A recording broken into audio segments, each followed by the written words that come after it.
Good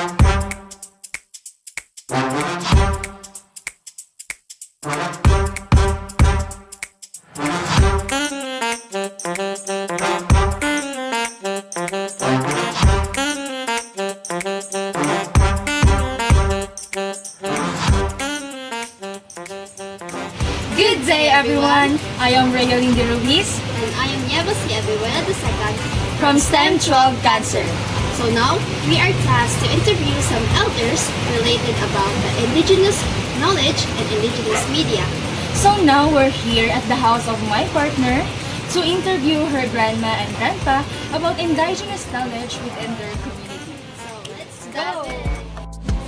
So karon mag-interview to sa kong lola about sa mga herbals na ilang gipagamit sa una. So la, so may mga herbal na gigamit ninyo para sa sakit. Sus, ginoo ko. Nakaraan ng herbal sa unang panahon, may doktor-doktor. Kala ba itong tawa-tawa? Kung hilantan ka, hamba na, sa dinggit, ang bagya ko, magbulog ka ng sikat ka to, kagilantan ka, bulog ka, ang bagya ko na yung duga. Karang tawa-tawa. Papa na siya na, effective. Effective kaya ka na, dinggit ay, kagami ng ulyan na na. O sa dira ka community, di ka nang ginagamit yun na siya sa inyong lugar. Pero ano na sa una? O may nidoko-doko sa una. Ang kaliguan, ang kagilantan. Antibiotic mo na tawa-tawagod. Nya na, asa makagika lang ng information na ang katawa-tawa kay makauli sa mga kilala. Ang ngita sa asawa kay bawala sa akong katigulangan sa nang panahon dito doon sa buwan. So maragi pass on na siya sa inyo ha. Dito pasa. Okay, so la, gusto ko may lain na mga herbal na gusto din mo ipa-share sa among Sa mga paragis, tambal at daghan tayong tambal man ibaw panok ay tuluan ko sa inan. Malimtan na akong uban. So maara to na, so thank you for your Sige. time and your knowledge. La, sa mga pangalan? Ang pangalan ng buong mo si Adelpa Kain. So, maayong tulo. So, mag-interview lang ko ni Molo ko sa mga kanang traditions, mga cultures na yung nahibalaan sa una. Because sa mga Ako, si Luciano, Kaiman, Isinyon, akong painabulit sa buhon, akong mag-uba.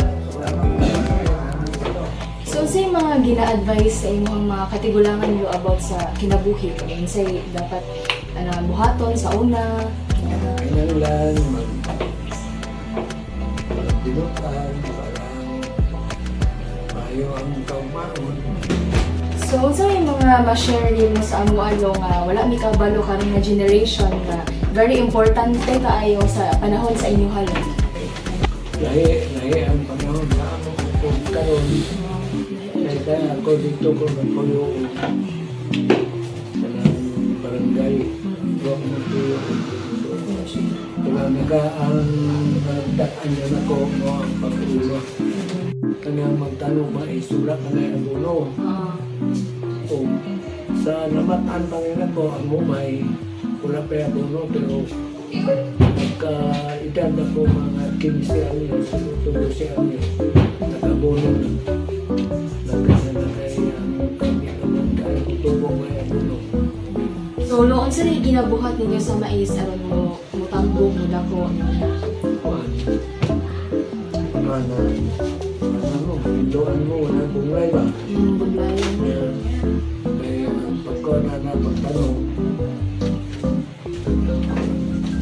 Daro, daruhon ang kuwan. Pagtapos na yung anak ng tanong, yung mga tulog ka sa mga gunahon na po ito, tagbot, ng itong nakanan, bunuhan ba?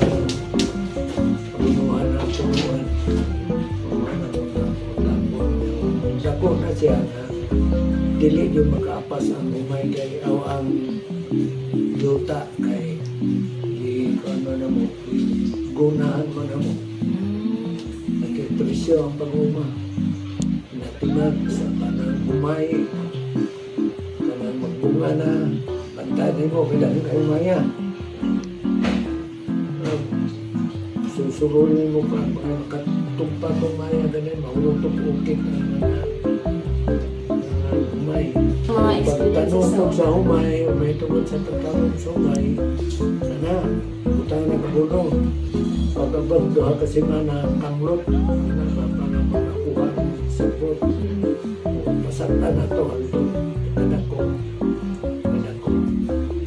Pag ito, isa na yung naputano. Lugay pa nga sa una, pagkabulan. Karoon, takot ko kabulan man na nun. Okay, grabe naman kayo mga abuno karon. Liba ko ng humay. Dahil na mga karaan sa una, 5 kabulan. Mabulan gid sa mga. Tanga na kahapon, katagasun ako, humay karoon kaya anak na. Mga karaan, na to ganita. Kay Atansiman.